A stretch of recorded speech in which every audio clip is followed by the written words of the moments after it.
Hey everyone, this is Liz from Thrust Flight, and today we're going to be learning about the ground reference maneuver, turns around a point.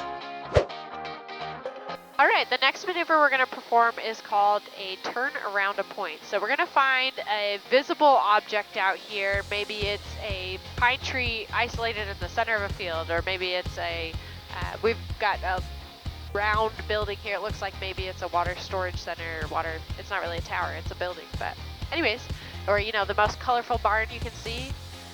So I'm going to set up, I need to be between 600 and 1,000 feet AGL. So I'm going to set up here at about 800 feet AGL.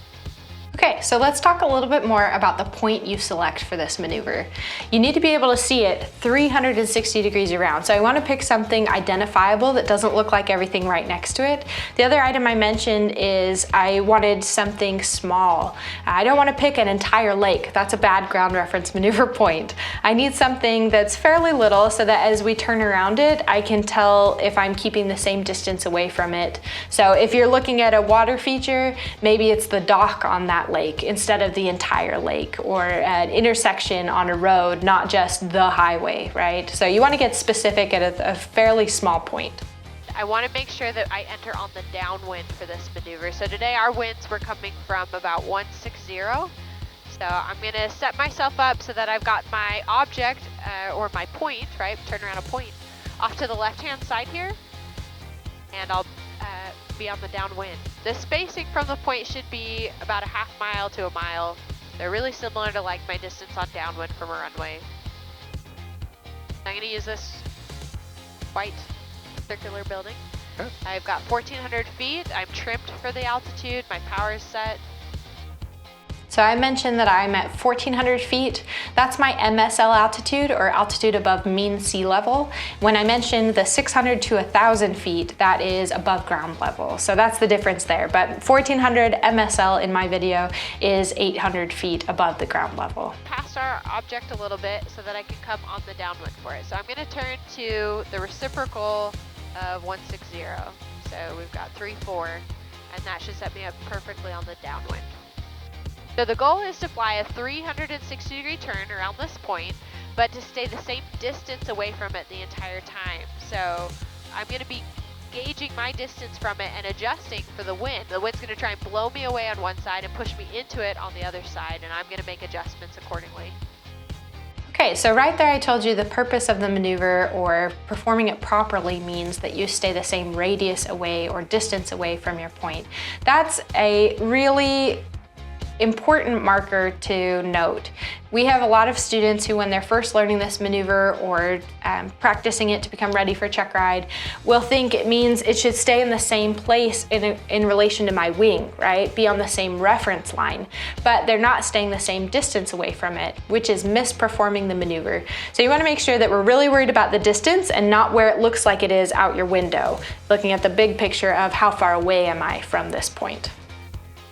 All right, I really like the spacing and the distance here. It looks like it should be really visible for us, but not so far away that it takes, you know, a year to make the turn. Okay, I'm on 340 right now, so we're gonna go ahead and begin the maneuver. Okay, so I mentioned you start on the downwind. Today's performance, it's 340 for the heading. And I'm gonna wait until that point is just off my wingtip, right? Beam your wing, just like when you're on your downwind for landing, right? And you're beam your touchdown point. And that's when I'm gonna begin the turn. I don't wanna start that turn too early or after I've already passed the point. So here on the downwind, I should have the steepest amount of bank during our maneuver. That doesn't necessarily mean a steep turn, right? I'm at about 20 degrees bank to hold my distance from it, and I don't expect to need to go much further. So not a 45-degree bank maneuver. Okay, I'm looking outside, I'm looking at my point, and then I'm coming back and checking my altitude. I need to stay within 100 feet of my beginning altitude, so 1,400 for me today as I come around. Okay, I'm gonna shallow out my bank a little bit, just leveling the wings slightly as we come around, because I don't want to move in any closer. Okay, so I mentioned the airman certification standards there for this maneuver. We want to be plus 100, minus 100 feet maximum. Really, we want to hold the same altitude the whole way around, but that's the buffer that they give us. They also hold us to an airspeed standard of plus 10, minus 10 knots. So in this maneuver, you'll see I don't ever mention adjusting the power. If I've set it up properly and I'm managing altitude around my point, not a lot of climbs or descents, just small altitude corrections, then I won't need a power adjustment to maintain the same speed around. Okay, it looks like I'm keeping the distance at the constant rate here, so I'm going to increase my bank a little bit. I feel like I'm starting to move away.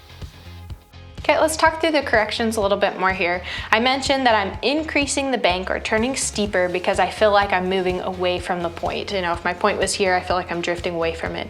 So increasing that bank keeps me from drifting out. It should allow me to stay the same distance away. That's really this whole exercise, is how much bank do I need to stay the same distance from this point? Is it shallow? Is it level for a minute? Or is it a steeper bank? So there's, as we talked at the beginning, there's a rhyme and reason to how much bank I'm putting in, but that's the adjustments I make. If I feel like I'm drifting away, I bank steeper. If I feel like I'm scooting in towards my point, I'm closer, then I want to shallow the bank, right? Or maybe even be wings level for a couple of moments. So I'm just making adjustments with bank, as you can tell, to keep the distance consistent. I like where we're at right now. I'm going to hold this about 10 degrees bank as we're coming around, so much shallower than we were when we began with 20 degrees bank, right? All right. So when we're entering the headwind, we probably want to be in a little less bank because we're getting pushed either slower, so we don't need as much bank to get around fast enough, or quickly enough. Yeah, exactly right. It's now all coming right at our faces and not pushing us away from the point, rather trying to push us into it. So here I'm completely wings level because I don't want to move any closer to my point, and it feels like we're still keeping a good radius. But with that wind, how it's pushing me in towards it now, I don't need any bank to be moving towards it. It's kind of an eerie feeling. I'm moving towards it, but I'm not even turning towards it. So here I'm going to begin a little bit more bank.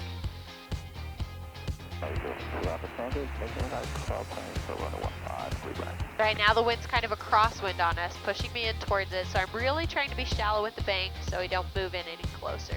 What's interesting to me is that I don't even see my point, but because of our bank and because of the way we're playing with the winds, we're still maintaining the same radii around it on both downwind and upwind. Like the wing will cover it, but we're modulating our aircraft's abilities with the wind, so we're maintaining.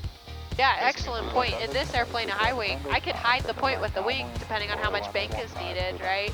And like you said, I'm judging it based off the wind. You can always raise the wing and take a peek too, right, if you need it. Okay, so I want you to note in this top camera view, you'll see how much I'm looking outside the window and then back inside the airplane. That's definitely part of the skill of this maneuver, is division of attention. And that's typically what leads to the student performed errors when you're practicing this maneuver, is if I'm focusing too much outside and how far away I am from the point, I'm not gonna manage altitude properly inside the airplane. Or if I'm only looking inside the airplane, we're not gonna be able to stay the same distance away from the point we selected. So it's truly balancing that division of attention, looking outside, looking inside, and making the corrections that we need. Okay, so here we're going into a little bit more of a moderate bank. I'm going to raise the wing just a peek for a second, make sure I'm not getting too close. And it should be steepening up as I'm turning into more and more of a tailwind, right? I'm coming back on that downwind heading. Definitely steepening up compared to where we were on the upwind side of this point. But I want to make sure I'm not overdoing it, right? Not moving any closer. So I should end up at about the same place. So this feels about the same distance. Last time we flew over this house with a red roof, and we're flying right back over it. So I know I've at least ended at the same distance away from this point as I began. Right. And we're right at 1,400 feet. We've been holding that constant throughout the whole maneuver. I'll roll wings level on my downwind heading because you only need to make one turn around it. And then we'll exit, we'll depart. Sounds good. Roll wings level here. And now we'll depart. So you can see I never touch the power. As long as I'm adjusting the bank appropriately for the wind, there's no need to touch power. Right, okay. The last thing I want to mention here is that the bank was changing. The only time I would have a constant bank, which is a pretty common error we see from students when they're first learning the maneuver, is if it was a winds calm day. I shouldn't be able to roll into 10 degrees, 15 degrees bank and hold that perfectly all the way around my point unless there was no change in the wind, right? It's literally winds calm. Because as we're flying into a headwind, right, we're moving slower over the ground, and that requires a different angle of bank to keep the same distance from our point. Compared to when I have a tailwind, the wind is pushing behind my aircraft, moving us a lot faster over the ground, and requires a different amount of bank to stay the same distance from your point. So on any day you have winds besides winds calm, I'm going to be making adjustments the entire way around the turn. That wraps up today's video on turns around a point. We hope you enjoyed it. If you have questions, leave us a comment, and don't forget to like and subscribe so that you don't miss out on our future videos.